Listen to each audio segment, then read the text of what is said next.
won't have to be Tim Stillman to remember this weekend for a long, long time. This is the Arsenal Vision Post-Match Podcast. My name's Elliot Smith. You can block me on Twitter, Yankee Gunner. Hello, patrons. Love you for being here and hope you will forgive us for letting the rest of the Arsenal supporting community who wants to be a part of this share the live stream with us today, because on a day when you beat Tottenham 4-1, when it all works out, whenever Eze scores a hat trick, when we go 6 points clear at the top, when we go 7 points clear of City, and I don't even know how many points clear Liverpool because they're more worried about getting into the Europa Conference League next season. It's a day for us to share the joy and the celebration together. And I'm so happy to have you here. And I am so happy to be joined by Phil Costa. Hello, Phil Costa. Hello, mate. Let it all work out. Let it all work out. It all worked out. And it even worked out so well. We got Paul here as well. Hello, pause. Woohoo! You're on your wrong mic, though. So you got to sort it out. Okay, so here's what we're going to do. And unfortunately, free people, you will not get the Clive halftime and full-time voice notes. But I can tell you, he's been on the lash. He's been out having the drinks, enjoying the night. The voice notes are good. I can confirm they are good. We're going to hear from Clive now. Okay, he was brilliant. Just as brilliant as ever. I don't know what else to say. Got anything to say about that, Phil? It's just sensational from him. Drunk Clive is the best Clive. It is the best Clive. By the way, there was a debate in Matchday Chat about who can do Schadenfreude better, you or me. I think you're the master of it, candidly. I went and did an unmarked episode yesterday where I got stuck in the City and Liverpool. But do you have anything you want to say to them before we get into this? No, I mean, to be honest, my brain's a bit scrambled after all of that. But my main takeaway from today's game is that I expected a bit more from the champions of Europe. But, you know, that standard is not always an easy one to meet. Yeah. The 37th best team in Europe last season. Let's see what we got with Paz here. Paz, how's the mic going? The mic's going great. No, it's not. I don't think so. It's not. Everything else went well today, though, so it's all good. I just have to ask you, like, Phil, we'll get to the format. And if you're new to this, we do headlines, we do stock rising, we do stock falling. So we would love to hear your headlines, your stock rising, your stock falling in the note in the comments, and we'll get those out here as well. But Phil, I mean, this is a weekend that, just setting aside the derby for a second, this is a weekend that's going to live long in the memory. The combination of the derby and the way the other results went, it's really incredibly hard not to feel like something very important has just happened.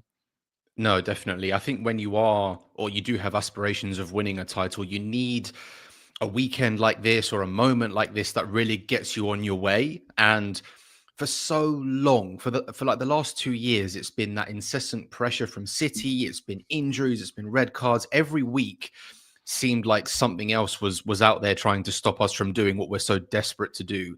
And as those results fell yesterday, first Liverpool getting trounced at home, then Newcastle kicking City in slightly questionable circumstances as well. The stage was set. The scene was set. So it was all on us today. Was it ever in question? I was so nervous. Today. Were you really? Not because it's Spurs, just because of what it meant, you know, because slipping today would have been like another, oh God, it's going to be one of those days where our credentials are questioned, the mentality's questioned. Is the group capable of going all the way? City have done it before, blah, blah, blah. So it was more that side of things that I was nervous about. But then 10 minutes into the game, I thought, why am I nervous? We're serious. This is a serious team. Thankfully, we were playing a useless team who did, you know, they just wanted to come and kick us, frustrate us, waste time, and they couldn't even do that properly. So, I was nervous for a few minutes, and then it was just sort of elation. I mean, I'm just like warm. I'm so warm from the endorphins running through my body right now. Well, and you live in Barcelona, so there's that. Paul, it's a weekend that I feel like is going to be in the pantheon. The way it worked out. And for us, you know, this season has been about people trying to crap on us and say that we don't play the right way, the way they want us to play. And we don't have any strikers to put out there. And we had to put out the lineup we had to put out. And this is an island game. No other games going on. The whole nation, the whole world watching it. And we were fun. We were better. We were dominant. This is not just a weekend where we put a marker down for the title and beat, let's say it, a totally overpowered Tottenham Hotspur, but where the world got to see that we are really something special. I think that's spot on. I had like three things I was hoping before the game, that we get the win, that it'd be a good performance, and that we would kill a narrative that we're just a team with a strong defense who scores off set pieces. I don't think that's ever been true. I don't think I ever bought into that. Not early in the season, not ever. We had a strong defense because we had all our defenders available to work with. We had a strong, deeper midfield because we had all our deeper midfields to work with. What we didn't have was our attack in place for long enough for it to gel, for it to find a way. And like, it's not just about individuals. I think what we saw today was an attack that found each other, that understood how to play together, the pairings, the understandings. And we went, like, the other thing I think that people have maybe missed a little bit, people beyond the club, is the first half tends to have a lot of patience required. The second half is where we get to mix them up, mince them, play around, express ourselves. We've seen that for a few games now. And like, it broke out a little early in the first half, but it was patience. And probably in the moment where we needed to be the most patient and we were kind of knocking it around our guys, suddenly we break out. Suddenly the first goal comes. And so if you don't watch our team closely enough, you don't see these things coming. But this has been coming. And what a fantastic expression of the open side of our game. Slayer of narratives. And like, I'm maybe the emotional opposite of where you know, I don't know. You'll have to say it. Where some people were. Let me put it like that. You know, Phil expressed it well. His nerves, and yet, you know, what's to be afraid of with Tottenham, and yet I wasn't nervous coming into this, and yet they built me up with Tottenham's great away from home. They're great on the set pieces. They're going to sit in. They're our kryptonite with the mid-low block. I'm still thinking patience, and then we'll mince them. Yeah, it's just sensational. And the thing I love is that we have built a squad where you don't know who the hero is going to be from game to game. You know what I mean? It used to be like, if Saka didn't do it, no one would do it. Or, you know, there'd be a player that we needed to be the hero. This is a squad full of heroes. If it's not Gabby, it's Rice. If it's not Rice, it's Saka. If it's not Saka, it's Leo. If it's not Leo, it's Eze. If they're fit, it's Gyökeres. We still haven't even played with Kai.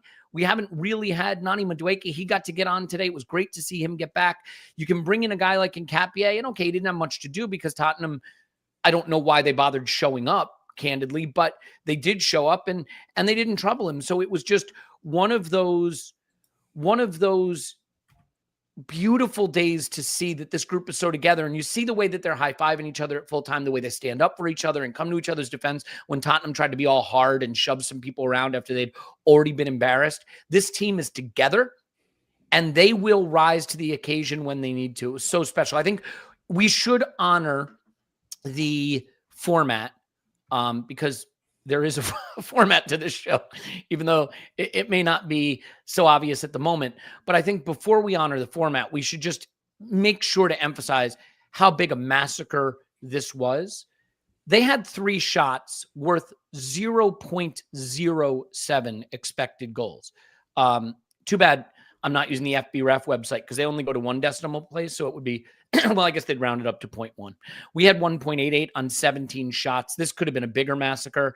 It is unfortunate that they got the goal. Phil, is it sticking in your craw that they got the goal? I'll admit it annoyed me just a little bit.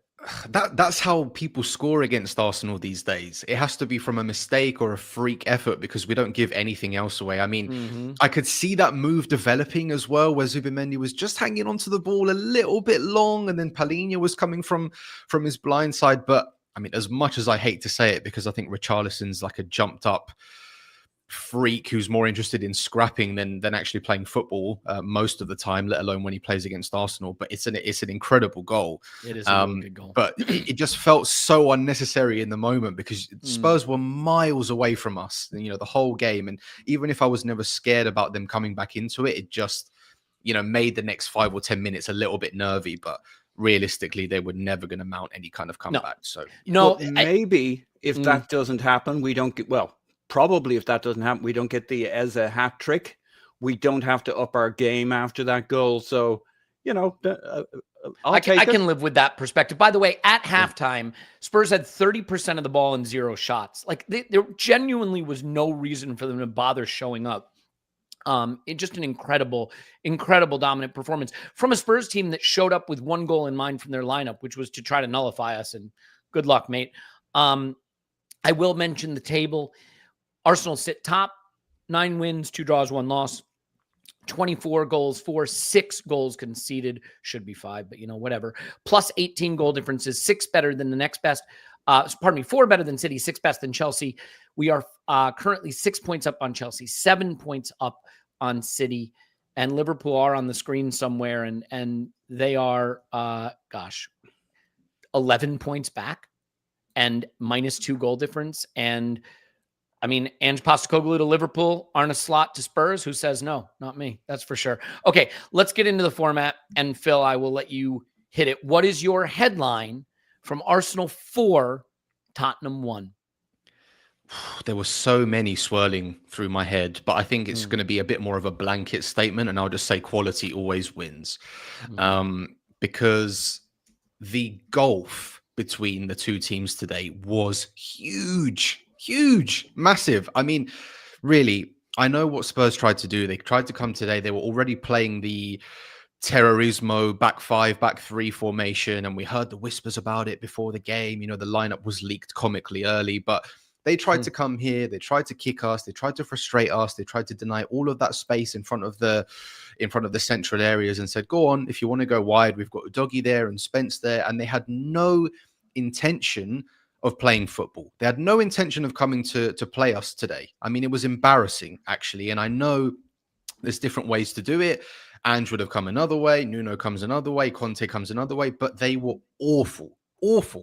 And even with that sort of challenge, we just took it in our stride. We waited for them on occasion. We were patient on occasion. We turned the gears up on another time, and they had no way to deal with it. And I just thought it's not just about the group of players. It's about the collective. There is quality streaming out of the manager. There's quality streaming out of the individuals. I mean, this is a serious team. And when we can put the derby nerves aside, realistically, this was us playing a mid-table team.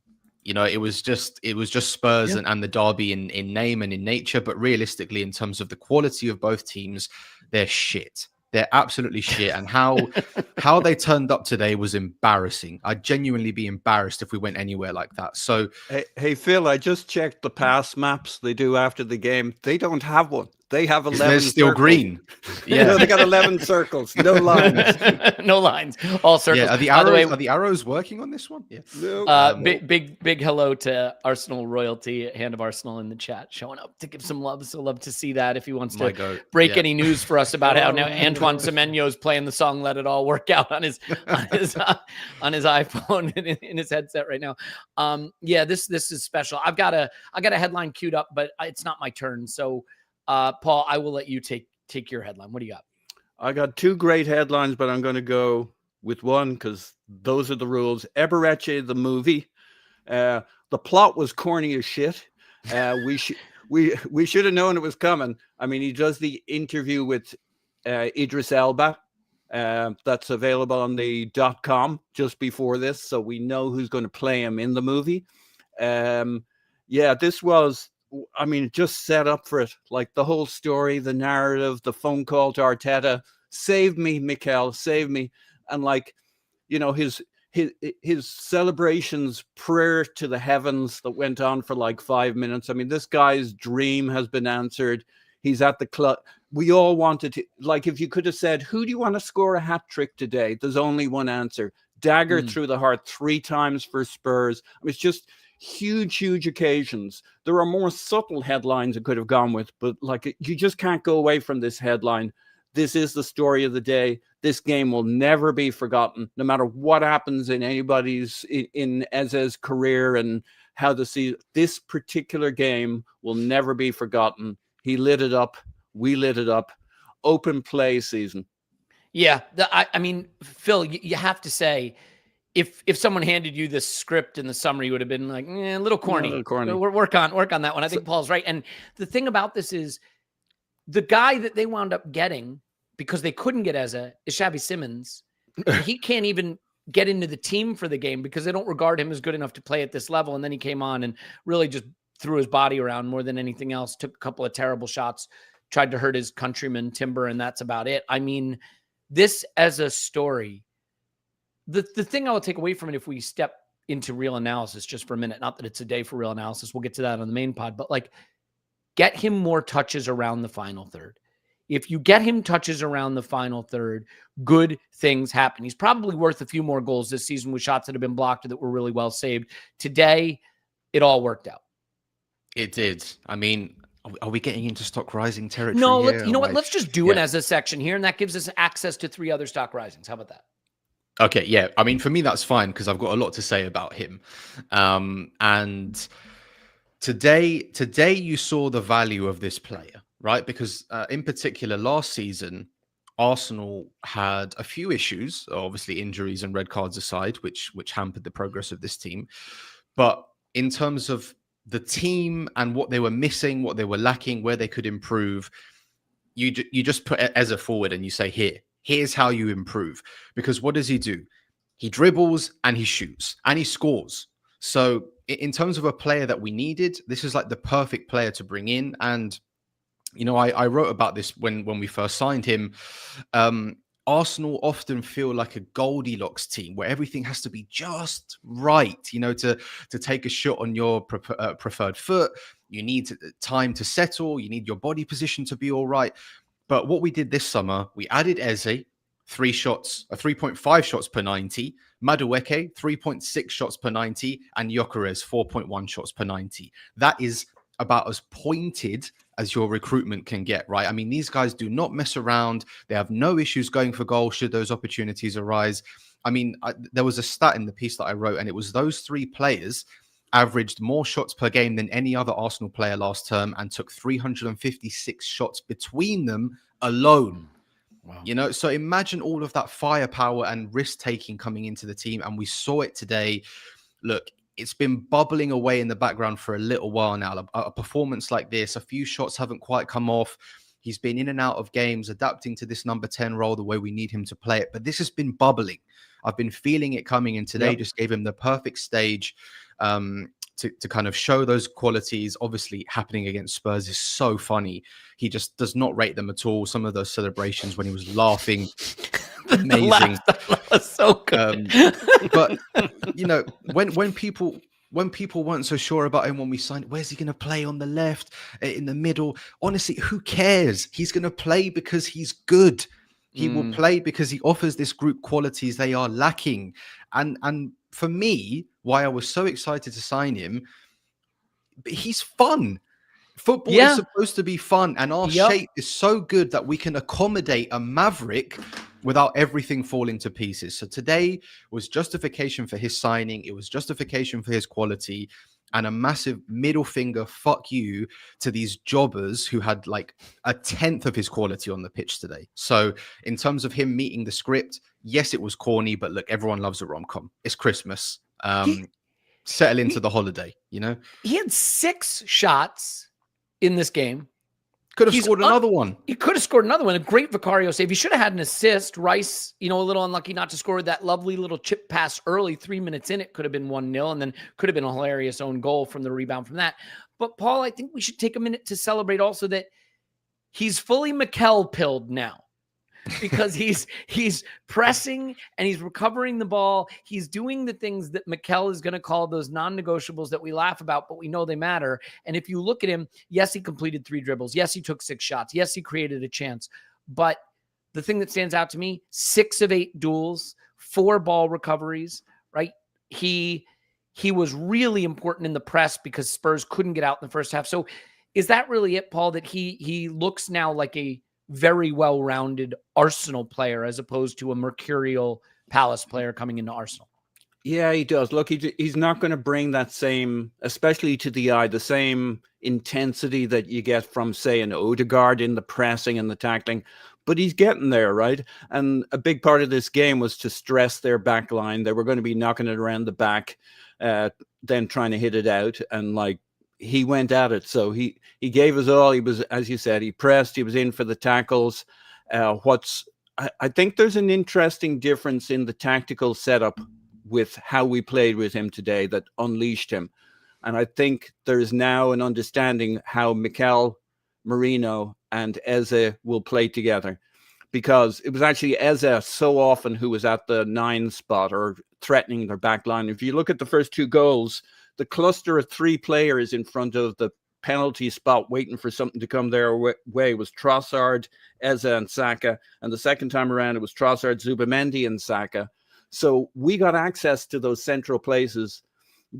And a big part of it was the understanding of Mikel Merino, who played right 8 for a lot of this game, instead of Eze. And like, it was the movement, right? And Calafiori, who was our left 8 for much of this game. That movement on the left-hand side, the movement on the right-hand side, the intelligence of Saka and Trossard, that front 5, including Calafiori, not Rice, is a thing that works for us now. We have a plan B, C, D, take your pick, but this works. Those 2 players, we saw something new today, I think. We may have seen versions of it before, but this was it, worked out, baked out, and we killed them through the middle once we got at them.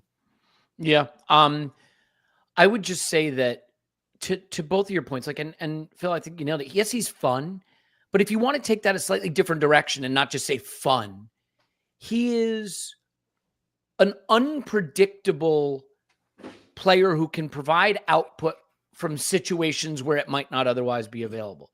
The goal where he tricks his way past people into the box to get himself open, there's no chance there, right? The chance he fashions for Rice, okay, we've seen little scoop passes like that, but some of the goals he scores are just because his contact is always so pure and he always makes such a good move. And I think that he is the rare player who gets better the smaller the spaces. You know what I mean? And we have a lot of space monster players. We have a lot of players that can run in Gyökeres and Nani and Martinelli, all of whom have been out, but we have them. We have players who can battle, right? We have players who can battle like Kai and Merino and Rice. We have guys that can gallop across the pitch like Odegaard and Rice. But as is that small space player, Saka can be that as well. But having that in the middle of the pitch, there are things we miss with Odegaard not in there, but having a player who's that good. And all I would say is, you want my biggest lesson from this game?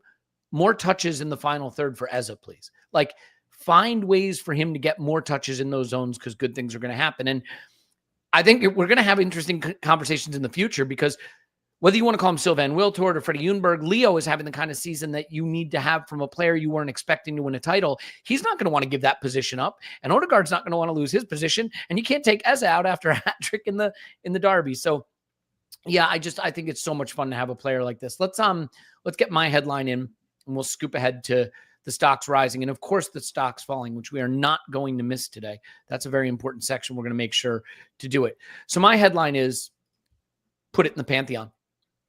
Put the game, put the day in the Pantheon.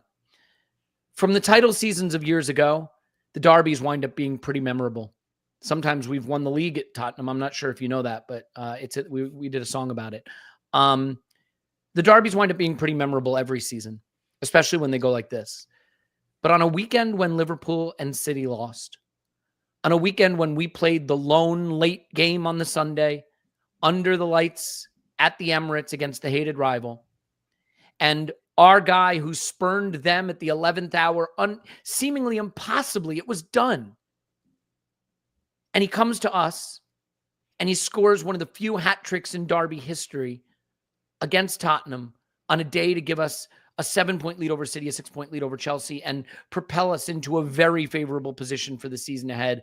This is a day for us. This is a day to celebrate, to laugh, to smile, to enjoy.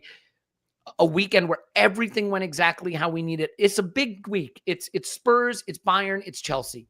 And I really feel at the end of this week, people are going to look at us and say, that's a title winning team. That is a title caliber team. And today, there was only one team that deserved to be on that pitch. Anybody who watched this game saw one team that looked like champions and one team that wasn't in the contest. So this goes into the Pantheon for me. A game I'll always remember, a weekend I'll always remember, storylines I'll always remember, when Spurs were just nowhere close. And, it wasn't that long ago. They were talking about power shifts, right? And mind the gap. And the gap couldn't look wider. It is a yawning chasm. So for me, Phil, And I know young bucks like us, we don't have as many years to choose from as guys like Paul. but this is in the pantheon for You're me. missing an N from Pantheon. I don't want to pick you up on this, but you went at me. You're missing an N. For God's sakes. Well, the people listening don't know that, but the people watching, fine. I will edit it. I will edit it. Yeah. Phil, thoughts? Put it in live the TV is hard, guys. Yeah. pantheon, especially when you're producing and hosting. Okay. Put it in the pantheon. There you go. It's a game. It's a 3-minute set of highlights. It's an extended highlights. It's a videos from X pub in America and this place in North London and this place in Kenya. All the videos are going to be going around, and it's just one that you don't get tired of. You know, it will be commentary in French, it will be in Arabic, it will be in Brazilian. I want it all. Inject all of it into my veins right now, because the Arscast intro song is going to be 72 minutes long this week. Good Lord, what is Andrew going to cook tomorrow? What is Andrew cooking up? Yeah, it's just really a day where you can feel the momentum, and it feels ridiculous to say that Sunderland was like a small bump in the road, because I think they're going to take points off people. It was absolutely disappointing to lose those 3 points right at the end. But considering what's happening around us, the kind of chaos that's happening at Anfield, City are dropping points, you know, Chelsea are there or thereabouts, but the consistency and the steadiness and how unflustered we are, it's just gradually building. This momentum towards the title is building, and just enjoy these nights, guys, because, you know, who knows where we're going to be in 5 years, where we're going to be in 10 years. But tonight we're here and we can enjoy it. And I want every single highlight package on this earth to be on my computer later, please. Yep. And I mean, he didn't have to bring them on, but it is a derby. They are academy kids. Miles gets on the pitch for the derby. Ethan gets on the pitch for the derby, right? Whatever they feel their position in the squad is, there's another day for discussing that. But getting on the pitch for the derby and a big win, it's still special. It still means something. They get to be there for the celebration at the end, having been a part of this victory. So I love that. All right, let's hit these stocks rising. We'll each do one, and then we'll each do a stock falling, as is the format. That's what we do. And we are not skipping stocks falling today. They're a very important part of this podcast. Paul, who's your stock rising? Oh, wow. And we're not, by the way, Ezza's been covered, so no one Ezza's complained. There will be no Ezza stock rising, but Ezza, obviously, the headline of the whole thing. Go ahead, Paul. All right. Here's one for the haters of him and of me. Mikel Merino. I knew that was coming. Yeah. Yeah. Look, and sing it, Paul. Yeah. It's the yin and the yang, right? Not because he was so brilliant, though he was actually like that clipped ball over the top. I told you he has clever passes from midfield, direct attack. He had another one, Paul. He had an angled little slip ball into Saka, where Saka then nutmegged Van de Ven, and Yeah, but why it was important is because he and Eza have found that complement. It worked, right? Who cares if you have a good game if it doesn't work for the team, right? It's kind of hard to do that, actually. But this was a game in which it just worked. He found his spots. It made space for Eza, made all sorts of space, and it got a player into the back line who can run in behind, which is not his strength. He was there for knockdown. He did all the things you expect. He did some things that maybe if you're not cultured on Mikel Merino, you didn't expect, but you should. But mostly it just worked. They've worked it out. They've found that front five, the intelligence of Trossard, the intelligence of Saka. They're just all finding the amount of movement in that front five is found. Who do you mark? Calafiori is a center back, and if you're their center back, it's like, how far do I drop with him when he drops back or he arrives? They really had no answer, and it was just a question of our patience. We were rampant. It was maybe a Jane Austen novel. Patience and rampance, right? There you go. I got to ask you, slowly, Phil, then suddenly. That was what happened. What minute of the game do you think Paul decided Merino was going to be a stock rising? Like before the 10th minute? I think when he was lining up in his pre-match jacket. Yeah. That's my feeling. All good. I mean, I do think if you want to get serious for a minute, I think the blueprint for Merino's performance today was actually seen in the second half against Sunderland. That started to work. He was pulling out to the right side. We were creating triangles over there. We were finding other players to run into the vacated space that he was vacating. I thought we saw the blueprint against Sunderland. I think today it worked better from the start, but we had Yeah. started to figure something out, Yeah, I think it was crisp and clear, and you just saw it immediately, right? It wasn't like Mm. it was there. They knew what they were doing. Eza was in interesting positions all the time. So I agree. This has been coming, but today, yeah, it was Yep. good. Anything to say on Marino, or you want to hit your stock rising? No, really good. We know that this is not ideal, and Arteta knows it, Marino knows it, everybody in the team knows it, but we're having to manage and make do. And the only thing you can do is work on it. So when it doesn't work, how can you improve it? And I think you're absolutely right to highlight the second half against Sunderland, because what did we do in that second half?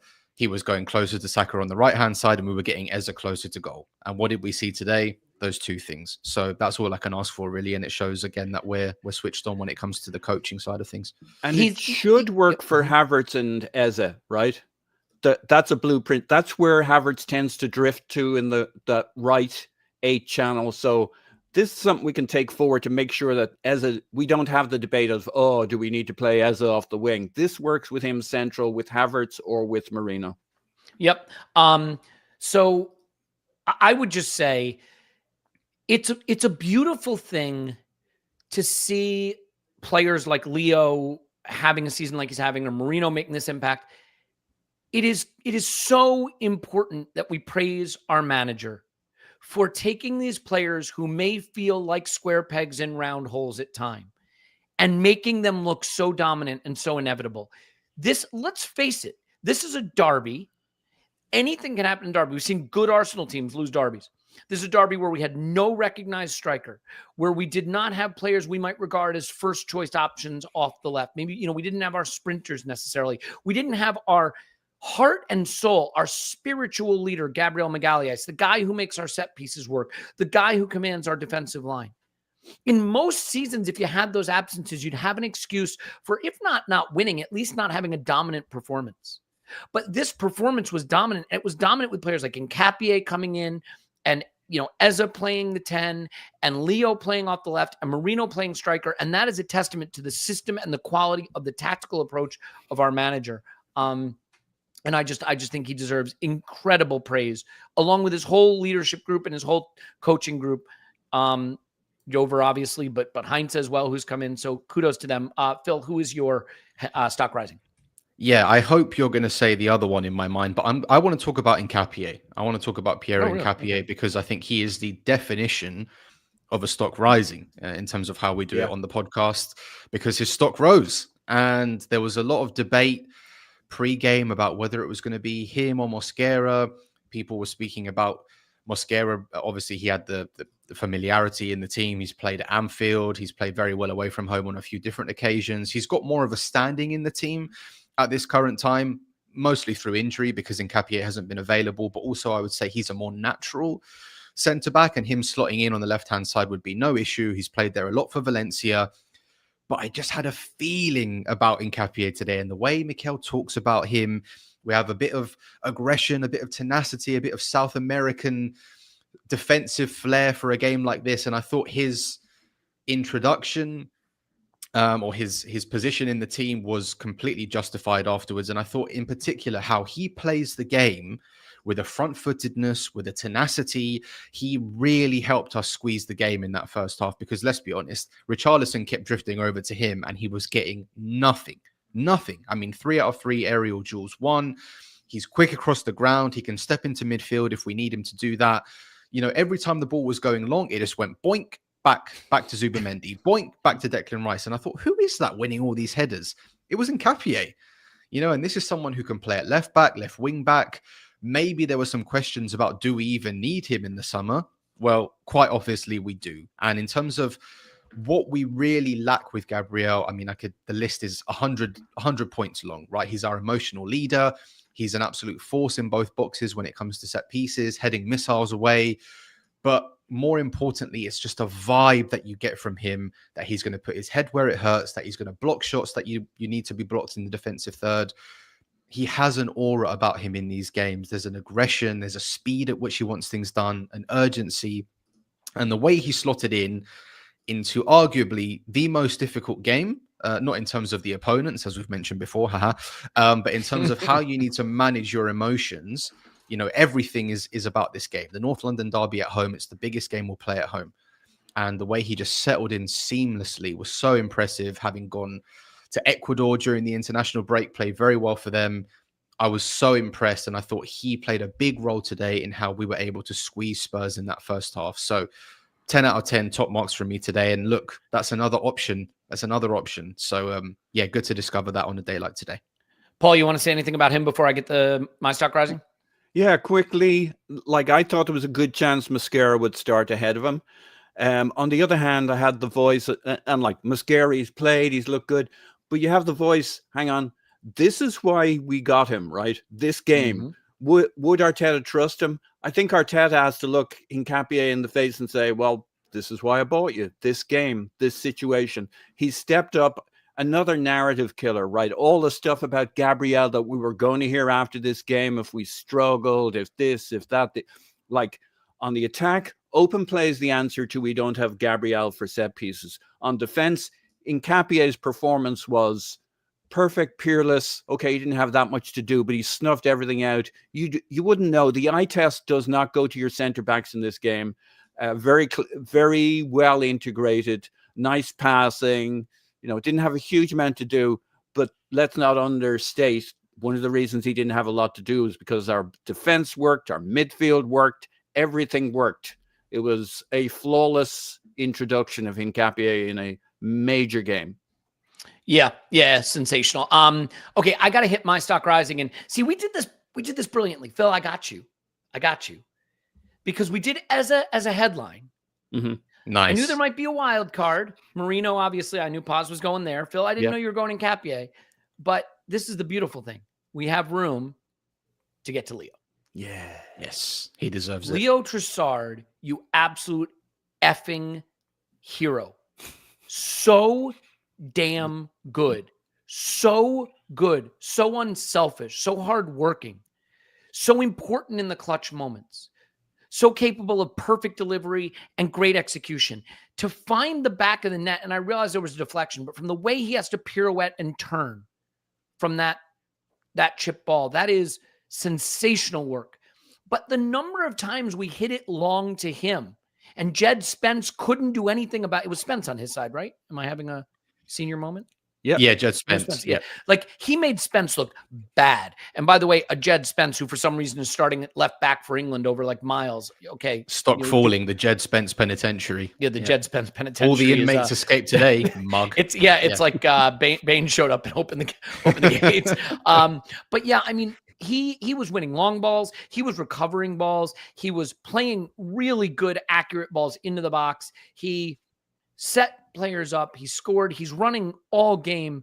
This is a guy that just every time you're ready to say we can write him off, he comes back and he gives you something. And look, I know I've said it on other podcasts and I'm guilty of repeating myself at times, but I think if you'll bear with me, it bears repeating. I was someone, look, I'm Arsene Wenger pilled. I was raised in the era of don't talk about spend, talk about net spend, right? When we couldn't spend money, when you had to be thoughtful about every contract that was given out and every player you bought. And the idea that we were just going to give Leo a raise to stick around. Like, he's already on a good contract. No, we're going to give him a raise. Why do you do something like that? To emphasize that the player is important, to keep them there longer, to keep them fighting and battling and convincing them there's a big plan for them. And Leo has rewarded his manager and his club that rewarded him in the summer. And I love seeing it. I would say, Phil, he's a player who is giving us every season a little bit more than anybody expected when he arrived. What a signing. I don't know. And maybe Gabriel aside, will this football club get more value for money on a signing? I don't know. I was super happy when he did arrive because I saw the value of having a slightly more experienced player to just sit in this sort of, I can start when you need me to start, but I can also sit on the bench when you need me to be on the bench. He's just a plug and play guy. But what I really appreciate about Trossard is that he's an adult in the room, you know, so he can understand and rise to the big occasions. He can play when we need someone to step up. He can score a goal, he can assist. And, you know, I like you, was in the camp of maybe he's someone who can move out of the door this summer if we need to raise some funds, because Eze can play there. We've got Madueke, we've got Martinelli. Do we need this guy to be at the club, especially on a new improved contract?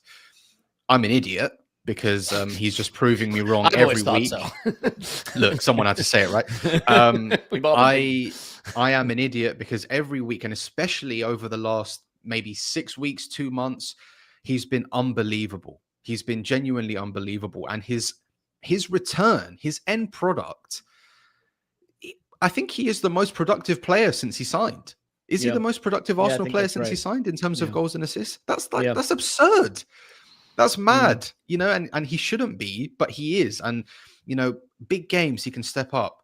Smaller teams, he's the guy that's scoring the 1-0 goal, you know, and the movement was so smart today. He's not someone that ordinarily you'd think is the guy running in behind, but what did he do today? He knew that maybe a bit of penetration through central areas would hurt Spurs. Kevin Danso sleeping, Spence is not following him. I'm gonna drift into this space, take it, turn, spin, goal. You know, these are invaluable qualities, and every week you can just see that the team trusts him, Arteta trusts him, and I like that he's got a bit of a moodiness to him, a bit of an arrogance to say, I should be playing. This is a great team, but I still deserve to be playing. Because Mikel said he's always moody. He's always angry. Yeah, I mean, love it. I love it. Look, that's good. We need a bit of that, a bit of arrogance, because this team is nice, right? We've got a nice team. They're all nice boys. You'd love to go on a night out with them, but like sometimes you need to be a bit of a prick, and Trossard is that. So, you know, I'm so happy with the form. I think there's a lot of people that would like to go on a night out with Ricardo Calafiori. No, I wouldn't. I'd get no attention. Yeah. Well, I think it's the people that want his attention. Paul, finish up on Leo here, and then we'll hit the stocks falling. Yeah, I think we're seeing a different Leo to the Leo we've had in other seasons. We've found a way to unlock him. The left-hand side works. It's not one player. Him and Calafiori have that understanding. Like first 2 goals, where's Leo? He's basically in front of the penalty spot, right? Just edge of the box for 2 goals. That's part of the Marino role. Marino vacates, and Calafiori was running into the space he vacates, and Leo was running into that space, and Eze was picking up pockets of space. So it's all connected. It is. And this is a different Leo. It's not Leo having to do a Martinelli on the wing against 2 players. We have found a way. This front 5, I'm sure other players will come into it. We found a way for these players to do what they do best and to get into the best spots. That's Eze, that's Trossard. And Trossard's presence, he's no longer, he has the air of a guy who's like a sub every second game. He's just carrying himself. He has a confidence. And his work rate on, off, and around the ball. I mean, you don't take him off because you need to shore up a game. Leo does the work, so he's phenomenal. I've always loved him. I thought maybe we might have outgrown him last year. If we go back to him having to be Martinelli on the touchline, you know, that's not the look Trossard needs. He needs a movement in the attacking 5 that allows him to get in, to use his intelligence. He's not going to sprint past players. He's quick, but only when he's using his intelligence. And I have a little bit of breaking news that I want to let everybody know. This just in: Liverpool are 11th. Wow. Liverpool are 11th. They have a -2 goal difference. -2. They've conceded 2 while 11. We're on the air. Jesus. They lost 3-0 at home to Sean Dyche's Nottingham Forest. And I think this is important to know as well. They have scored 6 fewer goals than Arsenal, despite spending, it says here, £172 billion on attackers. So well done, Liverpool. Okay, let's hit the stocks falling. And I'm just going to be clear. They're not going to be Arsenal players, but we are going to do it because they're going to be humorous and we're going to enjoy it. So, Phil, I'll let you go first. Who is your stock fall? This is essentially just a free Schadenfreude section of the instant reaction, but who's your stock falling? It's just everything to do with that club. They are perennial embarrassments, starting off with their social media account, because all day they were posting these videos with AJ Tracy, like narratives and everything. It's you are useless, and they couldn't even say Eze's name when they posted the goals. You know, I felt like that It's Game so of Thrones small meme time. when it's It's like, so small "Who? time. I want them to know it was me." You know, just you guys, you stink, you suck. They had genuine ambitions today of coming to, you know, to piss on our parade, to ruin the party. You only improved it. They're a joke. They're a joke. And honestly, I said it earlier on in the podcast. I was nervous. I was nervous. Natural Derby Day nerves. The idea of them hurting us because we are so close to what we want to achieve, and there was a real opening. But more than anything, I was scared about us not doing the job. It was never about Spurs. You know, they had the Xavi Simons stuff ready to go. They had the Eza stuff ready to go. Thomas Frank, who's Eza? Come on, are you serious? Are you serious He right knows. now? He knows now. Like that wasn't going to come back and bite now. you. You know, I think it was on the XG Philosophy account. They said that this was the lowest amount of XG that Spurs have generated since records began, 0.06.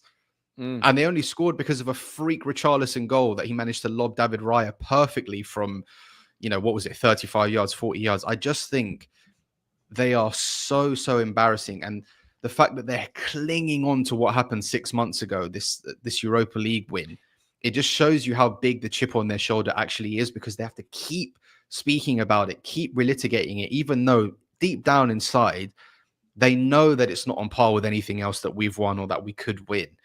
But they know that they have to say it because they've got nothing else. They've got nothing else. And they've got a team that sucks. It's just so funny. Romero and Van der Ven, best central defensive partnership in the league. Jed Spence for England. Guys, this is know their your logo. place. Their logo is a chicken standing on a basketball. Like, if I told you nothing about football, if you never knew what football was, and I said there's a team and their logo is a chicken standing on a basketball, you'd be like, well, I don't know anything about football, but I know I don't want to be associated with that. It's funny when you see something for long enough, your eye just goes past it. You know what I mean? But you're right. That is a chicken standing on a basketball, and we're just staring at it, looking past it. I do want to pick Phil up on one thing, right? The XG thing. He says it's 0.1. It's actually 0.06. He said 0.06. Yeah, he said 0.06. Yeah, but it rounds up to 0.1. Oh, it rounds. Yeah. Yeah. Well, I think that's harsh. Does it? That's apologies. Okay. Scott's going to be after me for that. Yeah. Yeah. Well, to be fair, I have a daughter in fourth grade, and they're learning rounding. So I'm on the expert. You're on okay. Yeah. Paul, I think you get a stock falling. I do. Yeah. I want to go with Mikel's subbing, but I guess I'm not allowed to do that. No. He should have brought off Eze with like 1 or 2 minutes to go. Oh, just so the crowd could, so they could go nuts. Yeah. But I'm going to go with Man City. The narrative have been how. Do you want me to just say bald managers or specifically Man City? Man City. Yeah. Like all the narratives seem to be pointed at us in terms of our vulnerabilities, and like without Gabriel, how will we function? And without, we're reliant on set pieces. They're a little reliant on Erling Haaland. And when you stop that, they're a one-trick pony. It's Erling Haaland with a bunch of small fries running around, buzzing around the place. I find them very unconvincing to the eye. Of course, I'm going to see games where they string some passes together. But that does not have a Premier League season written all over it. I think I don't rate them. I didn't rate them before they lost this weekend. Like, they're just going to get beaten some days comprehensively. The narrative was that Newcastle, this was a good time to play them and stuff. I thought it was going to be a bad time for Man City to play them. And that's a very physical side.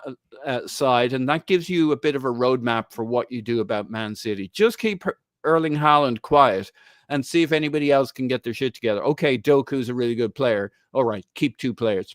You got a couple of things to do defensively. But that's a vulnerable team. We are not. We have strength across our back line, across our midfield. We have options. Now we have options in attack, all sorts of different combos. I think anybody looking at these teams, the answer is obvious that we're built for this Premier League season. Yeah. Yep. Well said. I'm going to hit my stock falling. I've smuggled in a stock rising here. My stock falling is people in air quotes, people who rate a midfielder above Declan Rice. Yeah, No, he was great. He was great. Moises Caicedo isn't better than Declan Rice. Your midfielder, Nico Gonzalez, is not better than Declan Rice. Your midfielder is not better than Declan Rice. If Declan Rice needs to run the length of the pitch to recover the ball, he will.